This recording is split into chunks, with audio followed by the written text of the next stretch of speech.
আসসালামু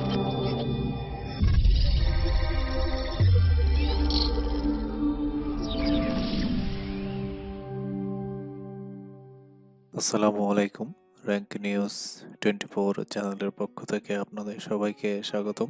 আমি আজকে কথা বলবো যে কিভাবে উপযুক্ত বায়ার রিকোয়েস্ট পাঠাবেন। তো একজন সেলার হিসেবে বায়ার রিকোয়েস্ট পাঠানোর ক্ষেত্রে যেসব রুলস মেনে চলা উচিত এবং যেগুলো রুলস আমাদের ফলো করে আসলে বায়ার রিকোয়েস্ট পাঠাতে হয়, আমি এখানে সেগুলো তুলে ধরার চেষ্টা করেছি। তো চলুন দেখি আসলে একজন সেলারের বায়ার রিকোয়েস্ট পাঠানোর ক্ষেত্রে যেসব ব্যাপার খেয়াল রাখতে হবে। 1 নম্বর, চুজ দ্য রাইট অফার। আচ্ছা, আপনারা এখানে দেখতে পাচ্ছেন যে বেশ কিছু অফার এখানে আছে। তো এখন আমাদেরকে আসলে দেখতে হবে যে এই অফারগুলোর মধ্যে কোনটা আমার জন্য অ্যাপ্রোপ্রিয়েট, কোন অফারটা আসলে গোছানো। কেমন, যেসব রিকোয়েস্টে গোছানোভাবে দেওয়া আছে এবং যে বিষয়টি নিয়ে আপনি সম্পূর্ণ স্কিলড, কেবল সেসব রিকোয়েস্টে অফার পাঠাবেন। এখন দ্বিতীয় বিষয়টা হচ্ছে যে take your time to read the description. এই যে এখানে দেখবেন আপনারা যখন বায়ার রিকোয়েস্ট দেয় তখন অনেক একটু ডিসক্রিপশন লিখে দেয়।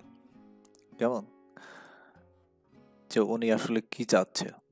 তো আপনাকে এই ডিসক্রিপশনটা পড়তে হবে। যে অনেকেই আছেন সবকিছু পুরোপুরি না বুঝে অফার পাঠিয়ে দেন, এটা থেকে সম্পূর্ণ বিরত থাকতে হবে। আপনি যা করবেন তা হলো প্রথমে সময় নিয়ে বায়ারের এই ডিসক্রিপশনগুলো সম্পূর্ণ পড়তে হবে আপনাকে। এই ডিসক্রিপশনগুলো সম্পূর্ণ পড়ে আপনি যদি মনে করেন যে আপনি এই কাজটি 100% যথাযথভাবে করতে পারবেন, তাহলে আপনি সেন্ড অফারে ক্লিক করতে পারেন। আচ্ছা, 3 নম্বর বিষয়টা হচ্ছে keep your description clear, concise and to the point. আপনি যখন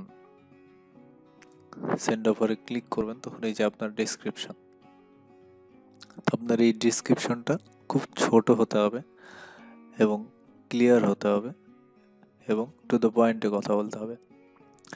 যেমন আমরা সচরাচর, আপনারা অবশ্যই প্রফেশনালভাবে লিখবেন। আমরা অনেক ক্ষেত্রে ফলো করি যে hello madam, hello sir, good morning, evening, other greetings, how are you. এই ধরনের আনপ্রফেশনাল এবং অপ্রাসঙ্গিক লেখা থেকে বিরত থাকতে হবে, এগুলো দেওয়া যাবে না। এটা ছিল হচ্ছে যে আপনার ডিসক্রিপশনটা ক্লিয়ার করবেন। আপনি এখান থেকে প্রথমে পড়ে নেবেন যে বায়ার কি বলছে ও ডিসক্রিপশনে, সেটা থেকে আপনি এখানে আপনার ডিসক্রিপশনটা ক্লিয়ারলি ভাবে লিখবেন। আচ্ছা, তারপর ছিল যে copy paste request to everyone. আমরা অনেক ক্ষেত্রে কি করি যে আমরা একটা এক্সেল ফাইলে অথবা নোটপ্যাডে কপি করে রাখি। কপি করে আমরা এই প্রত্যেকটা বায়ারকে একই ধরনের এসএমএস দিয়ে দিই, একই ধরনের রিকোয়েস্ট পাঠিয়ে দিই। শুধু গিকটা হয়তো বা চেঞ্জ করি আর কিছু ইনিশিয়াল ওয়ার্ড হয়তো বা কিছু কিওয়ার্ড চেঞ্জ করি, বাট আমরা একই ফরম্যাটে সব বায়ারকে সব একই রিকোয়েস্ট পাঠিয়ে দিই। এটা মোটেও করা যাবে না। বিশেষ করে নতুনদের মধ্যে এই এই এমন অনেকেই আছেন যারা একটি নির্দিষ্ট মেসেজ রেডি করে রাখেন এবং আপনার ক্যাটাগরির কোনো রিকোয়েস্ট পেলে সেই একই মেসেজ কপি পেস্ট করে পাঠিয়ে দেন। এই কাজটা থেকে আমাদের বিরত থাকতে হবে, তাহলে আমরা একটা উপযুক্ত বায়ার রিকোয়েস্ট পাঠাতে পারবো। আচ্ছা, এরপরে হচ্ছে আমাদের ফলো করতে হবে শর্ট অ্যান্ড সুইট। আমি যেটা আপনাদের একটু আগেই বললাম যে সব সময় চেষ্টা করবেন তার অফারগুলো যেন যতটুকু সম্ভব, যে আমরা যখন এই অফারগুলো পাঠাবো যতটুকু সম্ভব আমাদের সংক্ষিপ্তভাবে লিখতে হবে। কারণ আপনি ছাড়াও আরও প্রচুর প্রচুর রিকোয়েস্ট বায়ার পেয়ে থাকে একটা অফারে। আমরা দেখতে পাচ্ছি, দেখে এখানে 10টা 9টা 3টা অলরেডি পেয়ে গেছে সে। সো আপনাকে চেষ্টা করতে হবে খুব সংক্ষিপ্তভাবে আপনার রিকোয়েস্টের ডিসক্রিপশনটা লিখবেন। সবগুলো রিকোয়েস্ট পড়া অনেক কষ্টসাধ্য বিষয় বায়ারের কাছে, তাই অতিরিক্ত বড় রিকোয়েস্ট সম্পূর্ণ এড়িয়ে যাওয়ার সম্ভাবনা অনেকটাই বেশি থাকে। সেজন্য সবসময় খেয়াল রাখবেন যেন অফারের ডেসক্রিপশন প্রয়োজনের বেশি বড় না হয়। আমাদেরকে প্রয়োজনে আমাদের আগে এটা পড়ে নেবেন ডিসক্রিপশন উনি কী চাচ্ছে, উনি কোন কোন পয়েন্টগুলো আসলে মার্ক করে দিয়েছে এখানে, যে কোন কোন পয়েন্টগুলো উনি চাচ্ছে, এই সলিউশনটা চাচ্ছে, সেগুলো নিয়ে আপনি সেই পয়েন্ট আউট করে আসলে তাকে একটা অফার পাঠাবেন। আরেকটা বিষয় হচ্ছে প্রপার প্রাইজিং। যেমন ওনার একটা চাহিদা দেখেন, উনি একজন, আমরা যদি এই বায়ারের কথাই বলি, তো উনি একজন আইএসও এক্সপার্ট চাচ্ছে শুধুমাত্র $5। হ্যাঁ, 3 দিন রিকোয়েস্ট। সো আপনাকে এবার খুঁজে দেখতে হবে যে আসলে আমি যে কাজটা ডেলিভারি করব, আমি যে কাজটা ওনাকে প্রোভাইড করব, আমার কোয়ালিটি অনুযায়ী, আমার কাজের কোয়ালিটি অনুযায়ী সেটা যদি $5 হয়, তাহলে আপনি $5 বাই রিকোয়েস্ট সেন্ড করবেন। আর আপনি যদি মনে করেন যে না, আপনার কাজের কোয়ালিটি $5 না, তাহলে আপনার কাজের কোয়ালিটি যত ডলার, আপনি তত ডলারে তাকে কাজটা সেন্ড করবেন এবং তাকে এই জন্য বলে দেবেন, অথবা আপনি ডিসক্রিপশনে একটু ছোট করে লিখে বলে দেবেন যে এই কাজটা কোয়ালিটিফুল একটা কাজ এবং এর জন্য আসলে এই $5 আমি একটা এত বড়, উনি একজন আইএসও এক্সপার্ট নিচ্ছে শুধুমাত্র $5। এটা অনেক সময় বায়ারও হয়তো বা লিখে দেয়। যেমন মানে অনেক সময় এই যে একটা বিষয় থাকে না, যে যে লোকটা গরু কেনার বাজেট নিয়ে এসেছে, আপনি তাকে মুরগি কেনার অফার পাঠাবেন। আবার অনেকেই দেখবেন মুরগি কিনতে আসছে, আপনি তাকে গরু কেনার অফার দিচ্ছেন। সো অধিকাংশ ক্লায়েন্টই ভালো কোয়ালিটি চায়, কম প্রাইস নয়। আপনি কোয়ালিটি মেনশন করবেন ওখানে। প্রাইসটা $5 আছে তাই বলে আপনি একজন আইএসও এক্সপার্ট $5 দিয়ে তার কাজটা করে দেবেন, এটা মোটেও না। সে বিষয়গুলো আপনাদেরকে একটু মনে রাখতে হবে। Proper pricing and include the keyword. এই যে ইনক্লুড দ্য কিওয়ার্ডের যে বিষয়টা আমি বললাম, ইনক্লুড দ্য কিওয়ার্ড হচ্ছে যে আপনাকে এই যে বায়ার এখানে যে কথা বলছে যে উনি একটা গেম লঞ্চ করতে যাচ্ছে, তো ওনার একজন আইএসও এক্সপার্ট দরকার। প্লে স্টোর থেকে উনি কারেন্টলি 0 ডাউনলোডস।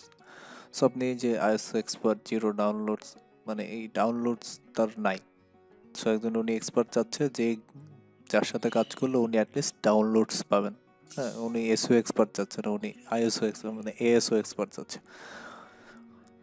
সো বায়ার যেসব কিওয়ার্ড ব্যবহার করেছে তা অবশ্যই অফারের মধ্যে সঠিকভাবে ব্যবহার করবেন।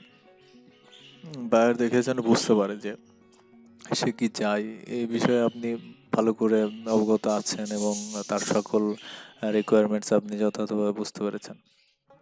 আচ্ছা, প্রুফরিড অফার। প্রুফরিড অফার হচ্ছে যে অফার সাবমিট করার আগে পরীক্ষার খাতার মধ্যে সব কিছুতেই আরেকবার চোখ বুলে নেবেন কোনো ধরনের ভুল হচ্ছে কিনা। যে আপনি যখন এই অফারটা সেন্ড করবেন, অফারটা সেন্ড করার সময় সব কিছু এখান থেকে মিলিয়ে লিখে নেবেন যে আপনার অফারে কোনো ভুল হচ্ছে কিনা। কেমন? তারপর হচ্ছে বি অ্যাভেলেবল। আমরা অনেক সময় বায়ারকে অফারটা পাঠিয়ে অ্যাভেলেবল থাকি না, এটা আমাদের জন্য একটু ভুল। আমাদেরকে অ্যাভেলেবল থাকতে হবে। যেমন অনেক সময় অনেক বায়ার অনেক কাজের ক্ষেত্রে দেখা যাচ্ছে ওই সময় আপনাকে রিপ্লাই দিতে ভুলে যায়, কিন্তু উনি পরবর্তীতে অবশ্যই রিপ্লাই দেয়। অনেক সময় আপনার অফারটা তার পছন্দ হয়ে গেছে, কিন্তু উনি অলরেডি একজনকে হায়ার করে ফেলছে। সো আপনি যদি অ্যাভেলেবল থাকেন এবং বায়ার যদি চাই নেক্সট টাইম আপনার সাথে কাজ করতে, তাহলে উনি আপনাকে অবশ্যই একটা মেসেজ দেবে যে sorry, I have hired someone else.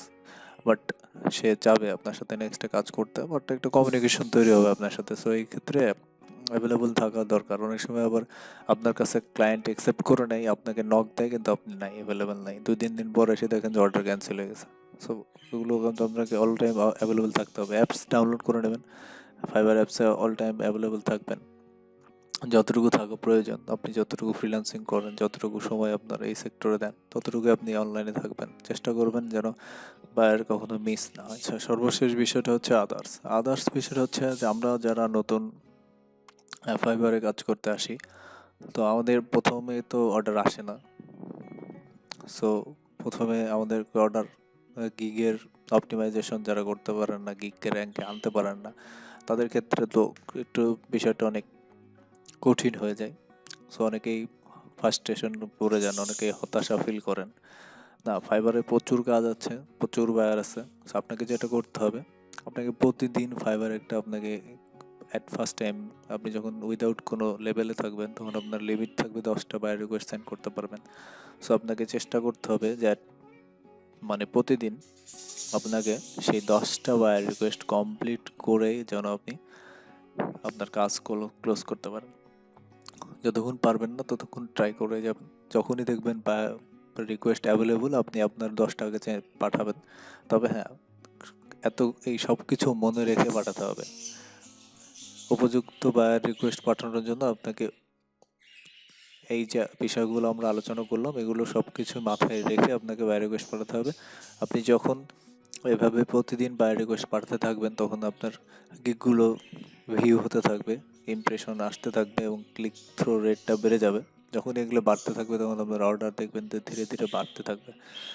আপনি যখন লেভেল 1 যে রিকোয়ারমেন্টগুলো আছে সেগুলো যখন ফুলফিল করে ফেলবেন, লেভেল 1 হওয়ার পরে, লেভেল 1-এ যাওয়ার পরে আপনার তখন বায়ার রিকোয়েস্টের অভাব হবে না দেখবেন ইনশাআল্লাহ। তখন আপনার নিজস্ব প্রচুর বায়ার হয়ে যাবে, পার্সোনাল ক্লায়েন্ট চলে আসবে তখন। সেই ছিল আজকের আলোচনা। অসংখ্য ধন্যবাদ। আপনারা যারা এই চ্যানেলে নতুন তারা অবশ্যই সাবস্ক্রাইব করবেন, আর যদি ভালো লেগে থাকে তাহলে অবশ্যই শেয়ার দেবেন। Like, comment and subscribe please.